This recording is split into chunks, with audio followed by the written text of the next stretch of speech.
Hello, everybody. This is Homebrew Hobbies. I'm Calvin. I'm Maxwell. Welcome to the podcast. Yes, we're glad you're listening today because we're talking about character progression, which feels close to my heart. And I feel like it's probably like that with everyone because we love our characters. We love to see them grow and become living characters, real Oh, people. and most importantly, fail. We love to see them fail. Yeah, one of our subtopics today, and it was one of the first things I heard from a wise DM, which was that when you have a character who's really bad or you just fail a roll, it's exciting, it's a great role playing opportunity, and it usually makes the most interesting stories. So, suboptimal characters, failures, and critical moments, they are hilarious. They keep you on your toes because you have to roll together. So I guess yeah, let's start right there. It's a good thread to unravel. So if someone fails in a critical moment, let's give like a really dire example. They're trying to jump a chasm and they fail. How do you handle something like that? So they're trying to jump a chasm, right? That's definitely a roll because there's a fail state where you fall to the bottom and die. So the first thing I would do is like when you're dealing with player death on the line, slow time down. Like you fail your roll, you ball a one on your athletics, and then your teammate sees you do that. They watch you stumble as you're going over the edge. Um, so you just say like, "Oh my God!" Whoever is closest to them, you have a dex check to catch them. Yeah, When someone fails, let someone else try to help, at least in critical moments. And if they fail to catch them, maybe there's a rock partway down the chasm where you can a grab on second or chance. whatever. Just let there Okay. be lots of opportunities to succeed when the circumstances are dire like that. Some second chances. Let the party work together. Another thing that struck me as I was setting that example is most parties will have a grappling hook or a rope that they could loop, right, and throw to a Yeah. branch or a rock across the other way. That way, when they're like, I want to leap the chasm, you say, are you sure you want to do that without setting up a rope first? So you can Yeah. be a little direct. Unfortunately, they always want to leap the chasm. Yeah, especially when you recommend a safer option. Yeah. Why would I do They're that? like, oh no, I'm gonna play on the edge this time, Mhm. And then they which is roll. always the time when they follow one. Yeah, yeah. When something catastrophic is about to happen, give chances to your other players to cast a fly spell or something, or lend a literal helping hand. Nice. Okay. So when we talk about character progression, often we'll think about mechanical progression. Of So course. kind of balance between the classes as you advance, getting items. So let's talk a little bit about the mechanics of progressing and how you keep the balance of power feeling like they're moving forward, even though the encounters are always balanced to their level. So the number one thing I like to do, so I design a lot of my own magic items. In fact, I think so far everything that my players have is homebrewed magic items. And the number one way that I make them feel powerful, I don't give just plain numbers boosts. Hmm. So I have, for example, an item called Talisman of the Werewolf. And once per week, it will let you go beast mode. You Mm. gain movement speed towards an enemy, you gain damage reduction. I want to say you gain like something. The point is that it has a very brief period of time where you go beast mode and you go all out like a fucking werewolf, and then you have a week where you don't have it. So when you use it, you are clearly powerful. You're big, you're fast, you're nasty, but you don't always have access to that. So you both get the benefit of being and feeling powerful and feeling weak when you're missing it. If it's just plus numbers tuning, so if you get a plus one longsword, or if everyone in your party gets a plus one longsword, in order for the encounters to remain challenging enough, then every monster gets plus one AC, and ultimately that just makes zero. It balances. It's net negative. It's or net neutral rather. What I'm hearing is putting a time limit or a cooldown on these abilities. Yeah. balances them out so that they still feel normal most of the time, but they have that one huge advantage in their pocket. It has disadvantages, of course, that like every time that your players have to remember that they have items with active Mhm. abilities. So passive power is really powerful. Is good for players who don't want to have a lot of things to track, which is hard to do. But it's also more boring. Items that have specific use cases as well, like a +1 longsword that is +3 against humans, is cool. But that's also something you have to track. So for a passive item, something that I heard recently in the context of Guild Wars 2, there's like a hand glider thing that you can get. There's similar things in The Legend of Zelda, and that's a great series to give examples of items that will unlock new play styles. So you get the bow, now you can shoot scarab things on the wall, and that'll unlock a new puzzle. So you can go to the places you've already been and access new parts, hidden areas in there. So even if an item is passive, doesn't necessarily have a cooldown, maybe come up with a way that it can change how they play. So maybe instead of using their bow every turn just to shoot, it has some additional effect or some other way of using it. So maybe if they could fly and shoot in D&D, that's particularly busted. Yeah. So that's a little outside the realm of what I might allow in a normal game. But if that's just part of your world in your homebrew, maybe everyone can fly, and that would be super interesting. But you'd have to think about how that impacts combat a lot. Um, Yeah, and it does impact combat a lot. Quite a lot, yeah. So your terrain's going to be totally different. Positioning will be different. But when it comes to items, if you can make them change the way your players think about the game, even if it is a niche application, they're always going to be looking for the niche where it'll work. You gave us an item once that was like a bar, and you click a button on it, and it stays in place. It's Oh, like, the immovable rod. yeah, it's like a ladder, the immovable rod. Yeah, So that's a famous magic item. nice. We were always looking for ways that we could use that. So that's kind of a little bit about items. When it comes to character progression, let's think outside of D&D a little bit and maybe to broader RPGs.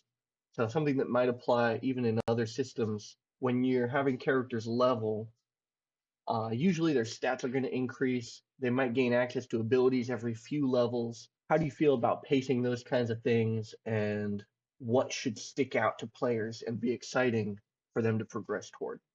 I think I tend to take a nice slow progression in so far as levels, because I like for people to feel like once they hit like a level of power just through their class abilities and stuff and their stat increases, it should have taken a while to do that, or it feels realistic. It adds a certain sense of verisimilitude to power gain to take a lot of time. So I tend to pace it out real slow. I think the things to look forward to, people like new abilities that change the way they approach combat and social interactions. Mm. So, like you said, change the way they think. So, like, there's famously, a level 1 spell charm person where you just sort of like make them friendly towards you. That's the kind of thing that if it wasn't available at level 1, is the kind of thing that people would look forward to getting so that they could cheese certain Right. social interactions. I remember using that once to tame a bandit leader, and we were able to convince his whole band, to leave town, and it was a good scenario, and we didn't have to fight because of it. If you're running your campaign with level milestones, having them avoid combat is irrelevant. So they can get through it however they want to, but once they get to a certain point in the plot, they achieve that milestone.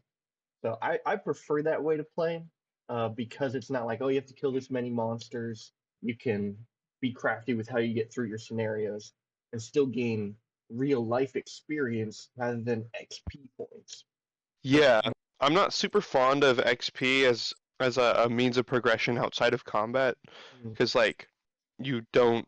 I mean, if you go out into the woods and just say, all right, we're gonna go and find a bunch of wolf packs or like goblin groups or whatever and kill them. Then you level up and you come back into town and you have plus charisma. Like that doesn't Right. gel super well with me. So I tend to use milestone progression, and typically I'll just like put like a milestone at the end of like a dungeon or something. And a dungeon for me includes a number of puzzling encounters, trap encounters, monster encounters, obviously, and also social encounters. There's going to be people down there that you're going to have to talk to. In town, giving you the quest beforehand. Yeah. So I want to reward adventuring as a whole and living in the world as much as just killing monsters. Or if you want to do XP, then award XP for social encounters, award XP for traps and puzzles as well. Definitely, yeah. XP is valuable in video games, which is why you see it so commonly as a way of creating solid incentives and clear objectives.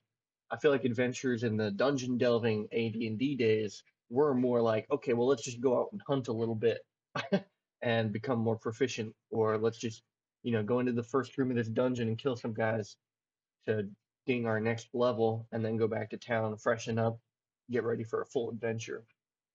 So it was a different atmosphere, and the players approached the game differently. But I think nowadays we have much more actual role playing, where you're trying to create a story with your characters.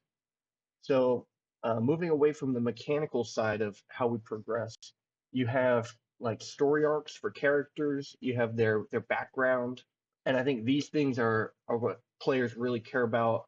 Obviously, the mechanical stuff drives them, so it's like, oh, I'm excited for my next level. But personally, as a player, I get even more excited about accomplishing that lifelong goal that they've had for revenge, against this other clan that's burned their village down, or something like that, involving their family or people they've known in the past. Yeah, I think backstory integration is simply the most rewarding use of your time as a DM is finding a way to resolve your players' character arcs is super super awesome. I Yeah. mean, yeah, that's it. It's hard to do because like you gotta identify like it requires a lot of communication with the players. Like you want to talk to them, you say like, what is your character hoping to accomplish, and how do they want to get there? And then you got to design setbacks in that and victories in that, and you got to do that for four characters Mhm. that you have at the table. And if you're gonna do it like that, it still is very, very subject to their actions. What they're gonna do is right. It's like no plan survives first contact with your adventuring party. So like it's hard to build, a plot for each of your characters and see it come to fruition. But if you can do that successfully, it's incredibly rewarding. But that's a hard thing to do, and it requires some amount of unspoken cooperation. hmm So as you're saying that, I'm thinking of each player getting almost a full session where they're highlighted as the hero, and there are advantages and disadvantages to that. So the other players at the table are gonna be like, okay, what do I do? So make sure they're not just twiddling their thumbs, and they get to interact as well with the highlighted character's long lost brother or whatever it is, Mm. or someone that they were friends with brought back to life, and now they're this evil undead. Sometimes you can twist a little bit of what the player was hoping for. Maybe they wanted the cathartic closure or something, but you give them the opposite. And that's a fine line to walk, because they might say, "Oh, it was my mind-blowing, exciting session," but they also might walk away thinking like, "Ah, the DM didn't listen to me," or if they had a certain expectation. So, finding a way to kind of build expectations, but also keep your players open to the fact that this is a living world and things don't always go the way they want. So I think finding that balance between the story you want to tell and the story that they want to be involved with, and then making it work socially so that everyone's involved and everyone also gets a chance to feel like the hero, to feel like their plot is advancing and they're not just going through an adventure. Yeah. There's an episode of the IT Crowd. You might remember this, where one of the characters plays a D&D session, and I think he had just gone through a breakup, and at the table, Yeah. the DM kind of like throws a romantic scenario at him, and he breaks down crying at the table because he's like, "Oh, it's too real," But they help him go through it, and it's kind of like a therapy session. And something I wanted to bring up, because I see this at every single campaign I've been in, is that the players play themselves as their characters. So the Often, characters yeah. reflect the player.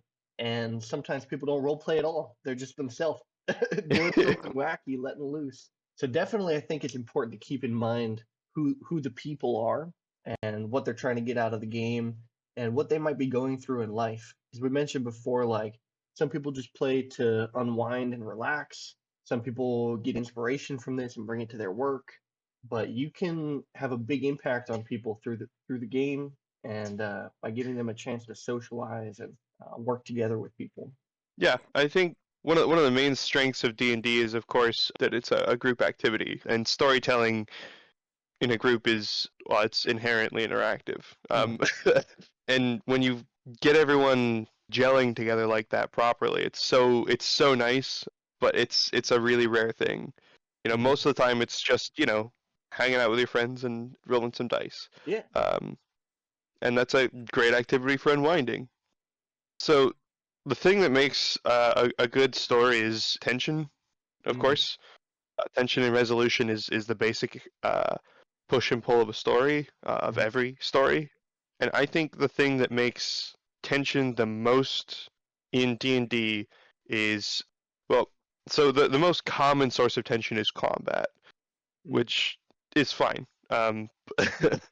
But the best source of tension is ethical quandaries. And I find the best way to make these happen is to just take two sides of people, or two groups of people who are in conflict with one another, and they are both right, and your players have to choose between them.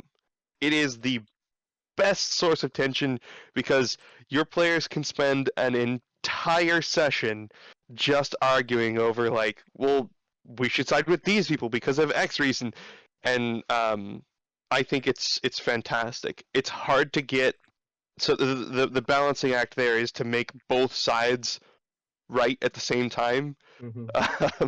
That's really hard to do, but if Uh-huh. you can balance it, it's so good. Yes. Um, I agree that that's, to me, the most interesting conflict to resolve. And we have lots of examples in real life. So just taking one of those and then putting it straight into your scenario, I think works beautifully. So Yeah, actually. Sophie's choice type scenarios where both answers, it's an impossible choice because there is no wrong answer except Mm. both of them. um, Yeah, so I forgot the classic where both sides are wrong. yeah, that too, but you do have to choose the lesser of Yeah, two evils. There's actually at the beginning of Baldur's Gate 3, there's a perfect example of this, and I've heard that throughout the game there continues to be ethical decisions you have to make that are really just up to personal preference. There is no right answer. Sometimes you need to decide whether you favor security for your town or do you favor advancement toward a better future, right? And those two might be in contrast to each other, and they could be two different political factions or two different ways of defending against an invasion, or lots right. of scenarios, like you said. But those are the most interesting, in my opinion. Yeah, I tend to agree. Also, it's notable that the best way to approach them, in my opinion, is to make a perspective character for each Mhm. perspective that your players will have to be approaching. So, if there's two sides to an argument, disparate approaches to a problem, then go talk to the townsfolk is a pretty vague, Directive. like, you're going to get a lot of gray area, which makes the decision really, really muddled, and it makes it less clear, less tense, I think. Mm. So the better way, in my opinion, is to have two individual characters who are butting heads against one another, who each embody the broad strokes of the perspective of their side. So, like, in Baldur's Gate 3, near the beginning of the game, you have Zevlor, I think is his name, and you have Kaga. They Oh. each embody their perspectives, yeah, and they are opposed to one another. And it's an effective way to deliver a distillation of the problem to the player so that their decision is clear. And when the decision is clear, it's really hard to make. Mm-hmm.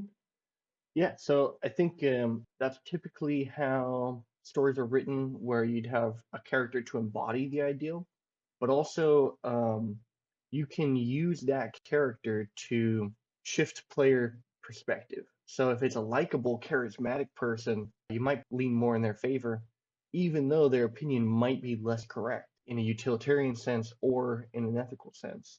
So that could be a fun thing to play with, is you could either balance both sides and just make it a clear cut philosophical argument of, which decision do we make? Or you could make the difficult but correct decision championed by a dislikable character who's very blunt and not considerate of other people, or they could be an ugly person in the sense of their personality, but they may have the proper stance in terms of protecting the people or whatever it is, that they're arguing for. So you can Right. even mess around with the charisma of those characters to put another level, another layer on it. Yeah, absolutely. So we got ethical decisions, and that's a big, and of course ethics are to some degree subjective. So that's maybe you could put another context into it where it doesn't necessarily have to be about, oh, are you going to save these lives or are you going to enrich these lives? That type of argument. It could be what are some other examples where there might be conflict, but it's not necessarily about virtue? Conflict that's not about virtue. A classic, two groups of people are in need of the same resource. Two towns are in competition for one mine or something, or they're both fishing out of the same lake. Tragedy of the commons. Tragedy of the commons. And you just have to pick a side. I mean, that's not Mhm. necessarily about, I mean, There's no necessarily right or wrong. You might try to bridge the gap. Sometimes there's like a Romeo and Juliet scenario where, okay, this one person is fine with bringing in the competing clan, and so maybe you need to get the rest of the town to see from her perspective. Yeah, so that's definitely an interesting fulcrum that you could play with, is having them choose sides or take charge of and influence people to have a real world impact on the fantasy world that you're all co-inhabiting. of course. On a topic briefly of influencing others, one of my favorite rewards to give people is social power. So give them a title or like literally a badge and let them use that to influence the people around them.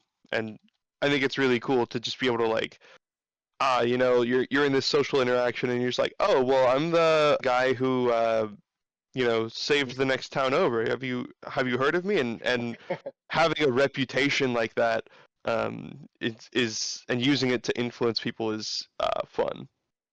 Here's another one. I agree. It's a blast. Yeah. If one of your characters is the sheriff, it'll completely change the way they play. Yeah. But a flip example of that is Geralt of Rivia, the Butcher of Blaviken or whatever it's Oh yeah. called, where maybe an atrocity happened and they were blamed for it. Whether or not they did it, that title or reputation makes for some very interesting character progression. Oh yeah. How do they move forward? Giving your players a wrongful and bad reputation is that's interesting. It's a blast. um, so on the note of things that are detrimental for a character but are really fun, to some people, usually to me as the DM, diseases and permanent injuries. Something about it is just so realistic and appeals to me because it's like, okay, well we're not just living in a fantasy world where we shoot magic bolts. There's a real level of danger. Right. Maybe if your characters drop to 0 HP, you can apply a relevant permanent injury and maybe have a minor effect, like, okay, you get -1 to athletics checks because you broke your knee, right? It's like, well, Right. that'll really happen. If in real life you have any joint problems, or you'd know this, right? and you Yeah. have to shoot. Yeah. It's a topic that I want to use, so I want to use it to increase the verisimilitude and the realism, right? But it's also from a design perspective hard to justify because it's punishing your players for um, They didn't even necessarily make a mistake, but yet they're being punished. yeah, permanent injuries is a lot less. So like the one that I don't like is when you like lose fighting capability when you're low on health, which is Mm, obviously realistic, but it's also leads to death spirals, yeah. which is can be really really scary because things can obviously spiral out of hand really quickly, and it's tough to justify. I mean, it can be hard to say like when you go down in a fight, your next forever is going to be colored by that, like you broke your knee and you just permanently have -1 to athletics, and it's going to make it harder to win combats in the future and prevent yourself from getting more and more injured. So at some point you just kind of have to retire your character because they're not useful anymore. Got jangly bones. Yeah. Yeah, which sucks, but Mm. it can lead to unsatisfying narrative endings. So I do recall in one of my campaigns, my character was allowed to augment, I think, some kind of injury with like a mechanical component. So maybe you graft, a steel beam onto your arm because your arm broke, and then you have an interesting story, right? It's like, oh, my character's got a steel arm. How cool is that? Uh, but also you can accommodate that permanent injury. As you said, it can kind of be a downward spiral, but if you allow your players to think outside the box and come up with ways to solve that, the same way that you might cure a disease, then it can be extra rewarding. It's like, oh, you went out of your way and solved a personal issue in a creative way. And it might come at a pretty big expense, either of time or of coin or spell slots or some other resource that's important to them. They might burn up a favor that some aristocrat owes them in order to get access to this medicine. So there are ways around it. I think like, oh hey, there is a way, but it might be tough. That way they don't feel trapped by it. But that's something that you have to make an actual kind of like a bigger part of your campaign than you might want to. It can take away from the plot, certainly. I think it's okay for things to take away from the plot as long as they're like player driven. So like that's an interesting choice. Is like, do I go out of my way to fix this injury I've got, or do I, try and press on and take a But there risk, but there resolve the plot quicker or whatever? could be an impending time limit on the main story, like the end of the world or Yeah, that was actually something I wanted to talk to, but we'll come back to something. that because we have a random Yes, encounter. that we do. And random encounters do not wait. All right, we've got a 6, which is on your table. All right. This is a nice one. We have where to get inspiration. I think it's a fun conversation to have to hear what other people where they get their inspiration, because it's always great to have that bolt of like, oh, that's perfect. That fits exactly where I Yeah. need. I get inspiration, so I read books, I play games and stuff, of course. And those are always a pretty solid, consistent source of inspiration for my own D&D writings and stuff. But when I am fresh out of ideas and when I am in need of inspiration, I tend to go out into nature. So Mhm. like I'll go on like a hike or something, and just being outside will typically jolt inspiration directly into me. Um, I love just going on a hike and seeing like a cool area where there's The terrain. lots of like rocks, yeah, interesting terrain, Yeah. and it'll be like, oh man, I could design an area like this in D&D and form a combat around it, and then I'm thinking like, oh, what kind of monsters would be cool in a terrain like this, and then I'm thinking, oh, what would monsters like that be doing in an area like this, and are they maybe forming society? And Yeah. yeah, and it just sort of compounds, and so when I'm usually in need of inspiration, I will go out into nature and find it there. How about yourself? Yeah, that's very cool. The exact same answer, but with a slight twist. So I was gonna say go for a walk. Even if you're not in nature, if you're living in the city and you go for a walk, you might be inspired by how people live in a city, the hustle and bustle. That might be something you write about as an exciting right? They come into town and the energy is very invigorating, or super depressed. Everyone's got their heads down and it's raining and they feel closed in by all the other people. And you go to a tavern and you could tell everyone's like drinking quietly, or so you can create different atmospheres based on what you see or what you want to highlight in that world. But when you go out into nature, which I mean, I love hiking as well. It's so fresh. That might be something that you can you can talk about in your session is the freshness of the air when they finally reach the mountain peak and there's a meadow and the beautiful flowers, and that could even be a mechanic, right? The sunlight beating down on them, right? It's something you might not think about unless you were out there doing it, and you're like, oh man, this is exhausting. um, Yeah. so sometimes just the mechanics of our actual world can be translated into game mechanics that aren't part of the base game, whether that be extreme wind and weather. And yeah, there is a mechanic for that, I'm sure, but you might be inspired in a way to write a specific kind of rule for it. hmm Yeah, and then fog. I remember one time we were driving up into the mountains, and there was fog so thick, like we really could not see.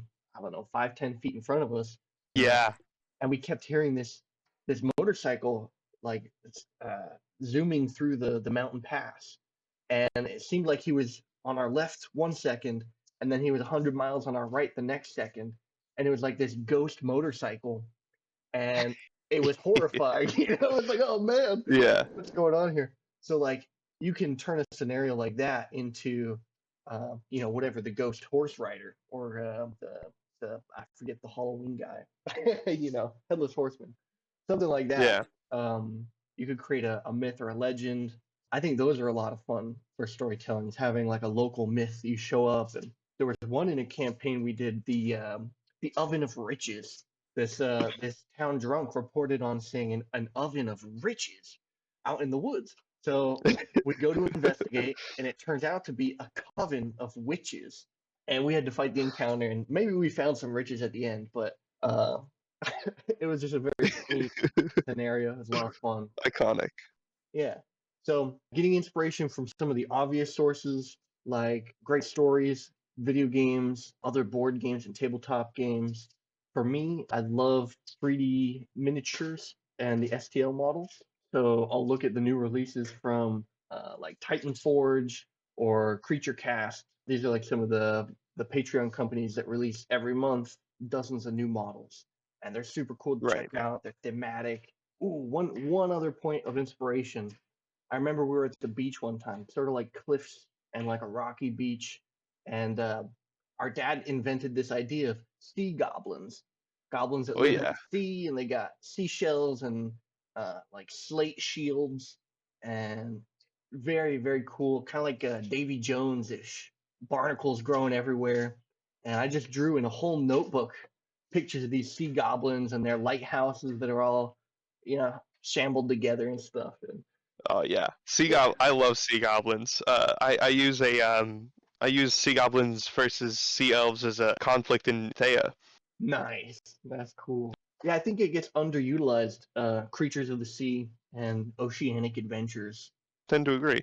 So maybe delve into that for your next campaign.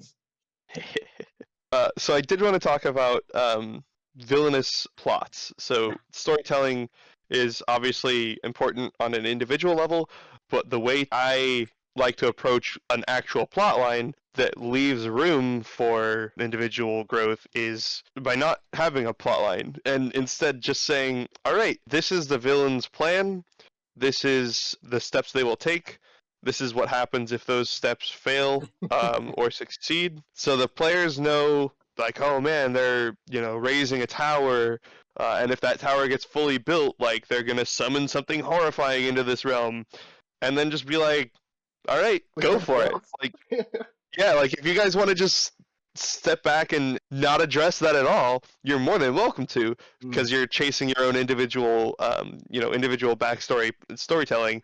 But they're gonna summon something gigantic and scary into this world, and you're gonna have a whole different plot line on your hands. yeah, you mentioned in our last session having multiple plot hooks. So maybe there's a tower being built, and like you said, there's some threat at the end of that. But also on the coast, the Kraken keeps attacking every 3 days. You got to deal with the Kraken.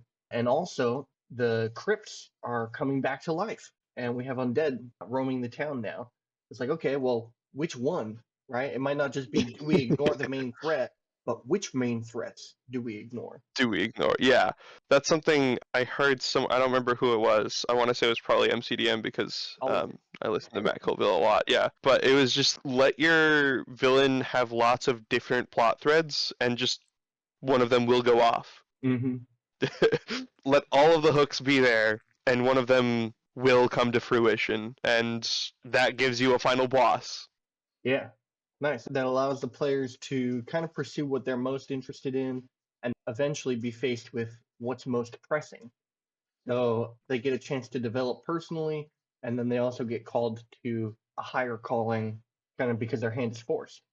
you know, I like that. I like Yeah. that a lot. And then because we're on storytelling today, what are like your key points for designing a good villain? So a good villain has subordinates to carry out their many different plots. A good villain has direct contact with the players early into the game, and a good villain has something they want, and obviously a reason why they want it. But the best villains, in my opinion, in D&D are not complex. They are pure evil, and they are dag nasty. I like that you say that because my instinct is that in storytelling in general, a complex villain is interesting. If they're somewhat relatable or if they have just intentions, but their execution is unjust, then it's like, oh, okay, I can semi-relate to them. But in D&D, an enemy like that isn't necessarily one you might fight, right? It's like, okay, well, maybe we could just convince him that he's erred in his ways. Yeah, a great villain must be defeated and cannot be convinced, because then you lose the boss fight, which is the most important payoff. If you don't have a boss fight, then you don't have a villain. You have an antagonist at most. The purpose that they serve in the story, in the plot, in the world is to threaten something horrific on the world that your players have to stop. And if they can be convinced to not do that horrific thing, then they don't serve that purpose. What you want to do, if you want to write complexity into your villain, or more accurately their structure, is give one of their subordinates complexity. That way you get, oh man, we defeated this villain's captain who was heading their operation to build the tower, right? So we stopped the tower being built. They're still gonna have some other machinations going on, but now instead of killing the captain, we talk to them, we convince them that they're wrong, and they give us information on the villain. So you advance the plot. You have that complexity you want, where you can talk to somebody and resolve things through social conflict. But you don't resolve the entire campaign that way. I Right. think that would be a mistake to do. So I really like what you're pointing out, and having an enemy that's clear cut gives the players very clear direction, so they know, okay, this is an evil entity that we need to stop. It also allows them to kind of play the hero because they know I'm stopping something that's bad, right? Which we don't typically get in our day-to-day lives, and that's why we seek stories, is to get that sense of greater purpose. And this can kind of put a context to that. And on also you mentioned putting the complexity into other characters. I think the most obvious motivation for someone being, pure evil is like power. Power is good. Yeah, of The more course. power That's you the have, the classic. better. Right. It's like, okay, that's not necessarily justifiable, but it's a classic trope. It's clear. It's understandable. Yeah. Enemy seeks power. They don't need to be too complex. But if you have even one of your good guys doing some things that are questionable, like maybe the king that gave you this command to seek out the villain is a questionable character, but overall what they do is good. And the fact that they're opposing this evil force makes you feel like, okay, well, I am on the right side, even though it's a complex world. Here's one that we haven't talked about: is creating scenarios where your characters can behave outside of their normal. We talked earlier about characters reflecting their player, so sometimes they're just being themselves, or it's thinly veiled. So when we can get them to actually do something that they normally wouldn't. It can help them be more open-minded in their day-to-day life, but also get a chance to experience something that might be missing. I often try to play characters that don't fit me so that I get a chance to kind of see from a new set of eyes. I think of late, I actually across much of the history of my D&D gaming, I've tried to play somewhat rascally characters who will do immoral acts because not because I think of myself that way, but because I don't do that stuff. I Mm. always try and choose the most right thing in my own personal life. The Jungian shadow to just fool around, Yeah, and do something slightly rascally. break the rules. Yeah. Break the rules. I think players typically, I mean, most people think of themselves as good and try to do generally what's right or be agreeable to the people around them. And so this is kind of a place where they can bend those rules a little bit and maybe they'll steal, but they wouldn't do that in real life, or burn down a building. Fireball a village, sure. Or mindlessly slaughter goblins. So yeah, it is an opportunity for people to do things that they wouldn't normally do, but also to put the character in a scenario that they wouldn't normally find themselves in. Yeah, that one's slightly harder, right? It's because that works best when you have characters that are well understood by their player, and that's not always something that is, true. In fact, I would say more often than not, that's not true. But having characters that are well understood by their player and having strong motivations is the driving force behind interesting moral quandaries. And to figure out what a character's discomfort zone is so that you can put them there so that they will make interesting decisions, you have to put them through a number of ethical quandaries before that to learn a good bit about them. For the players, most importantly, to learn a good bit about them, because a lot of D&D is discovering more about your character as you play. They're very, very rarely what you set out for them to be at level 1. Definitely true. There's a great meme that you set out on your adventure, and it's this picture of the Lord of the Rings crew, the Fellowship of the Ring. They're all serious, and then by the end of the campaign, it's a picture of Monty Python, and they're getting destroyed by this rabbit. I think that one of the most important things that kind of ties together everything we covered is building up these expectations with your players before the campaign or before each session. So regular communication Yeah. about what they want to pursue or what they want to get out of the game and what you want to provide as a DM, and kind of setting some of that groundwork before the campaign begins so that you can work with them on building a character background, having some understanding of the world, and then, like you said, building strong incentives. Nice. Anything else before we wrap it up? Maybe a small hint on next session? Oh, yeah, actually, I think we know what we want to do for the next session. Is we want to talk about the hub, the town. Very nice. Yeah, I think that's what I'm looking forward to for next week. Nice. It's a fun topic because we spend so much time there, and adventures happen sometimes where you least expect them. Yes, indeed. Also, I wanted to, directly address the audience and say, like, I don't know if we've been communicating this very well, but we want your guys' questions. If you have any questions for us as individuals or for us as players or for us as podcasters, send them in. We're very curious, and if you have anything that'll be good as a random encounter, let us know, and we'll have any links for you guys to avenues for you to send that in available to you. Definitely. Also, we record these pretty far in advance. Right now, it is the 30th of December, so it's 2023. So by the time any of you are watching it, it's going to be a good solid chunk of time into 2024. So sending in questions, don't expect them to come in to get answered right away, but we'll get to them as soon as we are able to. Yeah, we love hearing from you guys. That's one of the main reasons we did this, is because I'm a huge fan of the role playing community. I think you guys are really interesting, creative people, intelligent.